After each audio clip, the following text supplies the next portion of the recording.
He is known as many things to many people: lecturer, medical doctor, architectural historian, television producer and presenter, public orator and author, among others.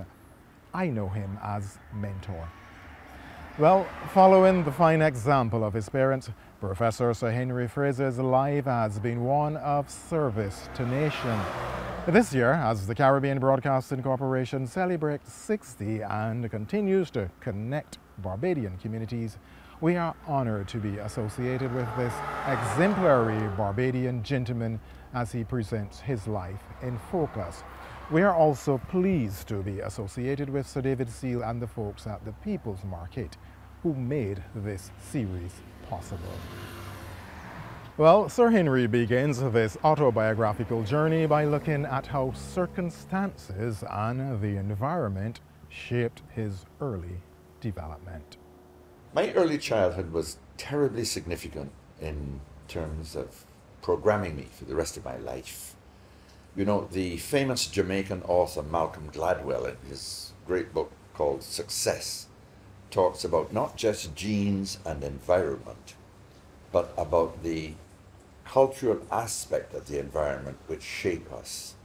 The opportunities, some people might say good luck, and the way that you respond to those opportunities, whether you respond to them with passion, whether something strikes you, you get excited by it, whether you're willing to put in the hard work and the practice like Bill Gates did as a boy with the computer in the early days, putting in thousands of hours of practice every week, and well, perhaps that's a bit of an exaggeration, but many hours of practice, like many successful people, Mozart playing piano from very young.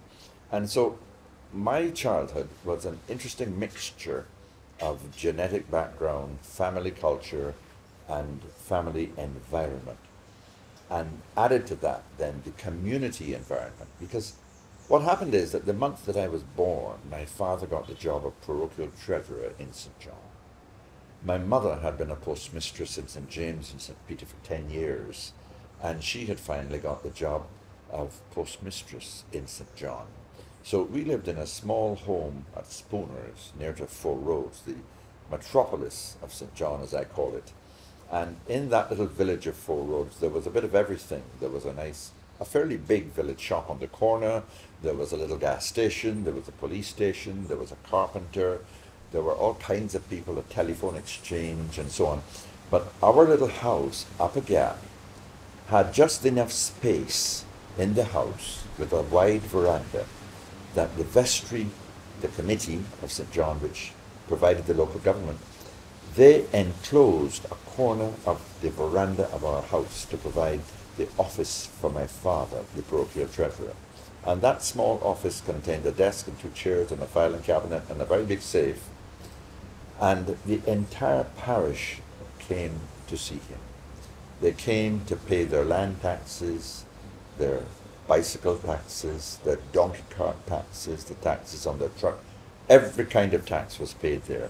So everyone from the big landowners to the young man with his bicycle paying 5 shillings for a little triangular plate to put on the back of his bicycle. Everyone came up the steps of our house, past where my little brother and I were pitching marbles. And they all talked to us and we talked to them, so the whole parish got to know us.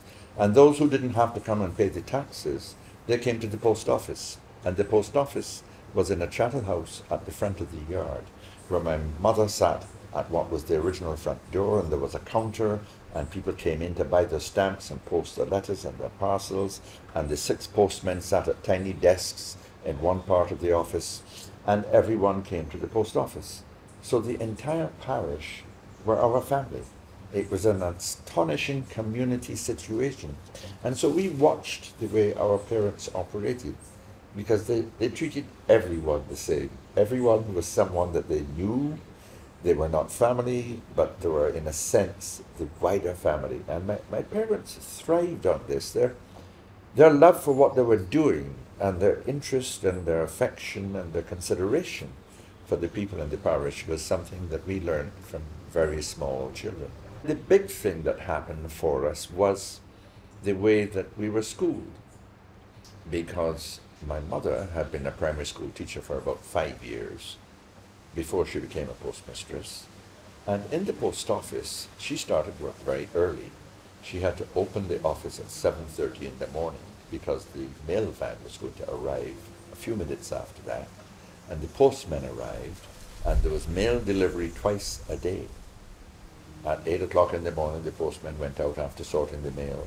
And again, the mail van reappeared at about 2:30, 3 o'clock. And they sorted mail again, and they did a second distribution of mail across the parish. So while people were busy in the post office and posting letters to catch that mail in the morning, between like 9:30 perhaps and 2:30 in the afternoon, period of 4 to 5 hours, my mother had very little to do. And so with her passion for teaching, she taught all 4 of her children until we went to secondary school. And this was amazing because she taught us to read and write by the age we were 4. And reading became a passion for us. So I'm going to use the word passion a lot talking about my life because reading was a real passion. And we read and we read and we read. She ordered magazines coming in, children's magazines coming from Britain. My father had a wonderful collection of classics. By the time I went to school at 8, I had read Scott and Dickens and everybody of any importance from my father's collection of classics. And that reading programmed our life. That reading made us interested in everything, because with our children's magazines and my father's National Geographic and all the stories of Dickens, all the moral stories, the royal readers, which my mother taught us from, with sentimental poems and stories of heroism.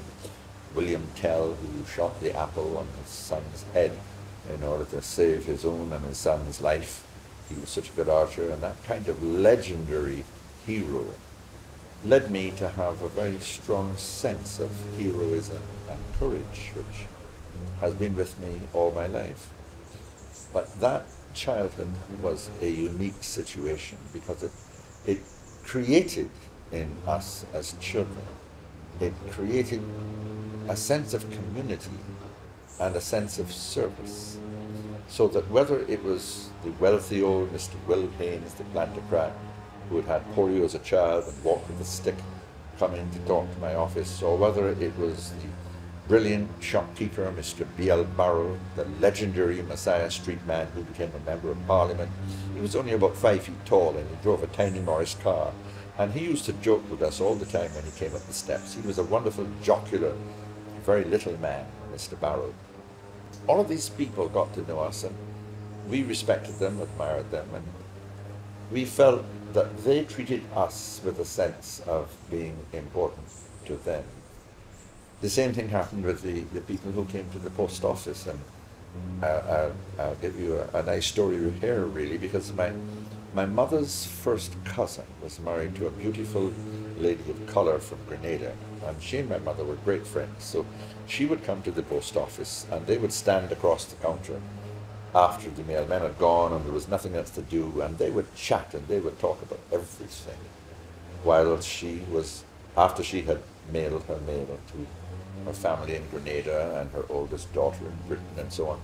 They would just chat. Now, she was an absolutely marvelous lady, beautiful lady with a fantastic figure, and I admired her so much that while my mother and Elsa were chatting, I was busy drawing. So almost every day I had this collection of drawings of Elsa, you know. And that was another major influence in my life. The other thing was the friendship with the postmen. All of the postmen were friends. One was a tailor, one was a kind of carpenter in his spare time, and he made wooden toys for us. So when I was a little boy of 4 or 5, I was pulling this wooden truck by a string around the yard, you know. And we did everything in that little house and garden. My mother, her family were planters, and so the house that we lived in was just off the edge of the Pole tenantry, and at the back of the house was sugar cane for a mile.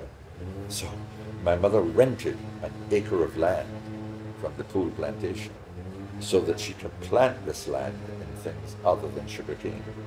So we always had a mini plantation there with all of our vegetables being grown. The yams and the potatoes and the eddos and the bananas and the plantains were all grown there. And she taught us to garden. And so that's another big aspect of my life, because she gave each of us little children a garden bed. and we could grow whatever we liked in that garden. And my favorite things were sweet peppers. Sweet peppers, when they're growing, if you've ever grown sweet peppers, you can see the difference in size every day. They swell very quickly, and I love to pick them off the little bush and eat these crunchy sweet peppers when I was 5. And I was told by my siblings that any time one of them upset me, I would go and water my sweet peppers and look after them, you see. and my daughter-in-law, Erica, she gave me a little plaque that's over there in the corner of the house about the joy that a garden spade will bring you. It gives you certain satisfaction to work, the exercise, as well as see the things growing. So that's also been a big part of my life that was created through that childhood environment with a mother who was a planter. My father was a very different kind of person. In a sense, he was the curious one with a sense of humor. And he gave us both that passion for reading and the sense of humor that has always been a part of my life. And he happened to be known as the strongest man in St. John. And his job was basically to manage the parish. In those days, local government was very, very efficient, and it was done on a very small scale. But the entire parish was managed by a committee called a vestry, chaired by the priest of the St. John's Parish Church, and managed by the clerk to the vestry, that's my father. He was known as the clerk to the vestry and the parish or parochial treasurer. And from that little office of his, he managed the entire parish, so that there were officers of the parish, the parochial medical officer, the matron of the infirmary or almshouse, the inspector of schools, a Mr. Jordan, who was the father of the famous Dr. Oscar Jordan, the poor law inspector, and the poor law inspector was Mr. Gollop, who was the father of Sir Fred Gollop. So you can see the kinds of people that we had in the parish managing that parish. And the 5th officer was Mr. Beresford O'Neill Gill, Mr. B.O. Gill, known to everyone as B.O. Gill. B.O. Gill was a small planter with a little plantation called Edgecliff out on the edge of the Hackerton's Cliff. But he was the road inspector, and he was an amazing, hard-working man who was a chain smoker. He lit his Camel cigarette every morning as he got out of bed, and he put his 80th cigarette out at night, and he lit one cigarette from the other. He was a chain smoker, and so naturally he died of the consequences, perhaps a little earlier than he should have. But he was an amazing character. Everybody loved him, and he loved everybody. He loved the ladies very much. But all of these people taught us so much about life, you know. And my father, because he was a tough guy and known to be a tough guy, a weightlifter and a boxer and so on, he could go to town every Friday and literally fill his attaché case, the little old brown case that people carried in those days, all business people. He would fill that little suitcase with money, with cash, because he had to be able to sort out exactly how much money the road inspector had to pay to his workers who fixed the roads. The nurses and assistants in the almshouse each had to be paid, and they all had to be paid in cash. They couldn't be paid checks, and they were all weekly paid workers. So my father literally filled that little brown suitcase. It was terribly heavy because there was an awful lot of change in it as well in those old days, you know, shillings and sixpence pieces as well as the notes. And he took home that large sum of money to pay the entire parish every Friday afternoon and stored it in his safe. And nobody ever attempted to burgle the place because, as I said, he was known as the strongest man in St. John. So that was the environment in which I grew up. There's one other aspect that I'll mention about my childhood that was quite important. My mother's charity, because she looked out for people, and there were poor people in St. John, and there was a beggar who was simply known as the beggar. We didn't know his name. A beggar who came from St. Andrew, and he walked the entire island. So every Friday morning, he was in our yard, and he was dressed really like a ragman, and he had a crocus bag over his shoulder, and he had a stick. And every Friday morning he came in, and in those days he was given what was a generous gift. He was given $1 every Friday. How many households he went to get $1, I don't know. But this was his life, walking from St. Andrew. We only knew that he lived in St. Andrew. We didn't know his name. And that leads me to the church side of things, because the church in Barbados has always been important. And my parents were brought up as Anglicans, and so we went to the St. John's Parish Church. And the St. John's Parish Church was an institution. It was this very holy place. I always refer to it as the holiest spot in Barbados. And we went to church there. Now, in the old days, it was a policy hatched in England that you paid rent for a pew in the church. And that was the way the church was repaired and maintained.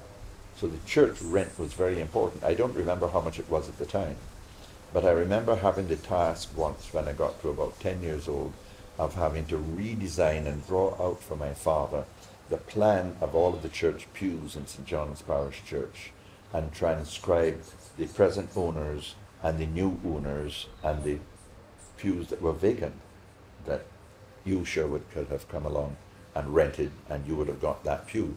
And so with the old time system of social classification in Barbados, what was adopted from Britain was that the wealthiest people were at the very front, and they came back, the ones who were not so wealthy, and most of the front ones would have been white, and then the free coloreds would have come back, and then eventually, when emancipation occurred, then finally the slaves were welcomed into the church, and they may not have paid rent. And I do recall that the last few pews in St. John's Parish Church did not have names on them, but they had the names of all the most wealthy people, the Hayneses, etc., right up at the front.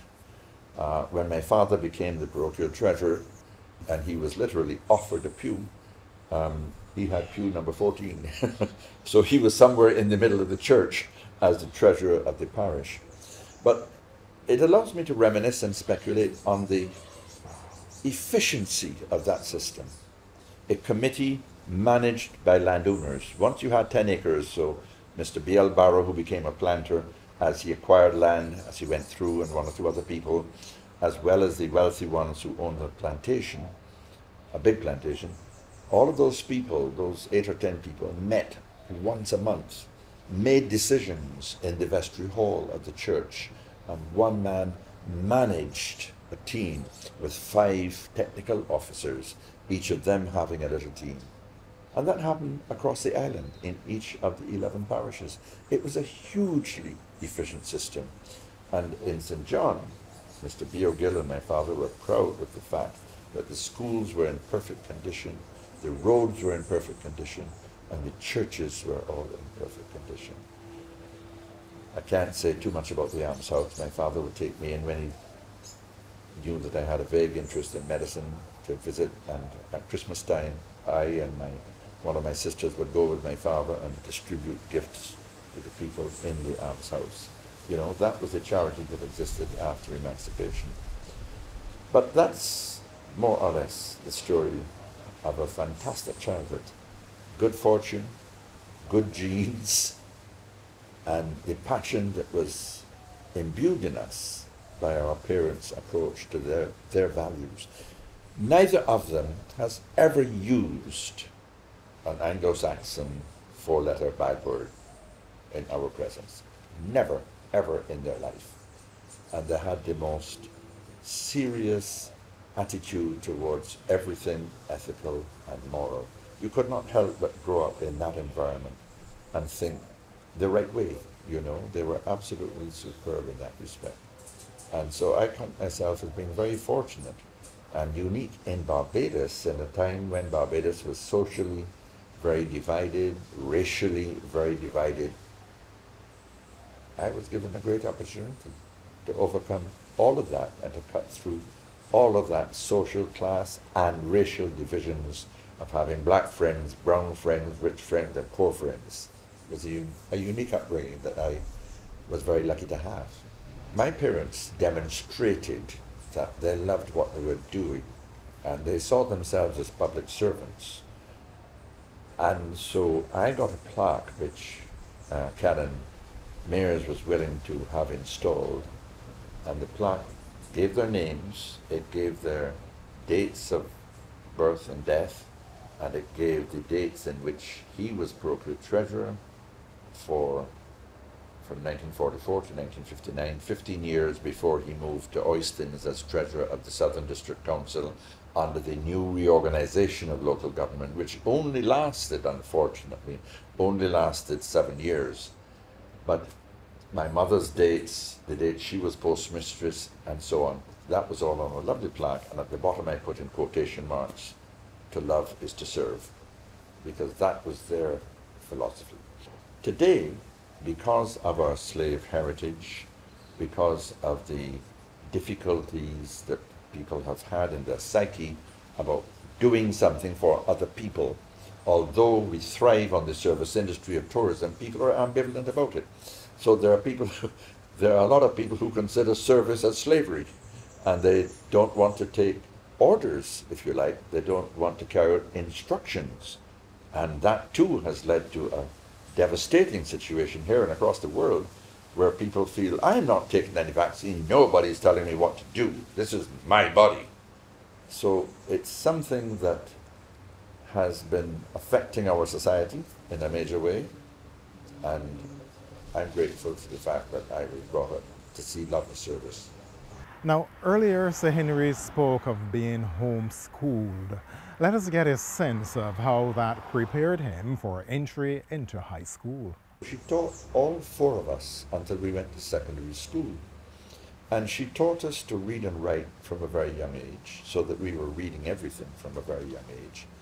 And then when she anticipated my going to lodge school, because she knew the teachers at the lodge, they all came to the post office to do their business, she got them, the appropriate teacher, to tell her what books were used. And so when I was less than 8 years old, I was learning from and reading and studying from the books that were used in the lowest forms at lodge school. And I was sent to school at the age of 8, when the usual age for going to lodge was 9. It was before the 11 plus exam, and they had what they called preparatory forms. So she prepared me for that, and I had literally 3 to 4 hours of direct schooling, and then my homework that I would do on the side, and I really actually enjoyed it. And so I learned a lot, because she taught us history, she taught us geography, she taught us arithmetic, which was not very sophisticated at that age, you know, your multiplication tables and how to do long division and that sort of thing. I mean, there are people who've gone through life without ever being able to do long division and can't really handle money effectively. So we learned all of that. And I was taken up to lodge school one day in preparation for being admitted to see whether they would have me. And the headmaster, Mr. Farmer, went to the door of his study, and he called the name of a boy in a third form classroom nearby. And he shouted this boy's name. The boy came running out of the classroom to the door of the headmaster's home and study. And he said, "Aline, bring me your history book." And in those days, the third form read West Indian history. Sir Alexander Hoyes was unique in introducing West Indian and Barbadian history at lodge school. Others didn't have that pleasure. And he brought this third form history book, and he asked me to read. And I read a couple of paragraphs, and he said, "Right, fine, okay, we'll have you. We'll have him," he said to my father. And that was my examination for lodge school, reading the third form history book fluently, you know. So off I went to the lodge at age 8, the weakest, smallest, whingiest, absence of any street smarts, because I'd never been to another school. So I was a kind of a victim at lodge school. And I think the form master took pity on me and made me form monitor. Can you imagine? I'm a year younger than everybody. Some of the boys were left down and were age 10. And I was made form monitor. And somehow it was assumed that I would be form monitor for the rest of my life. And I was form monitor throughout school and telling people bigger than me what to do. It didn't always work out. There was a certain amount of schoolboy bullying, but somehow I was given the confidence to deal with that successfully. And that's how I went through school. In our next episode, Sir Henry will share memories of his days at the Lodge School. I'm Sherwood McCaskey. This has been Sir Henry Fraser, His Life in Focus. Thanks for your time.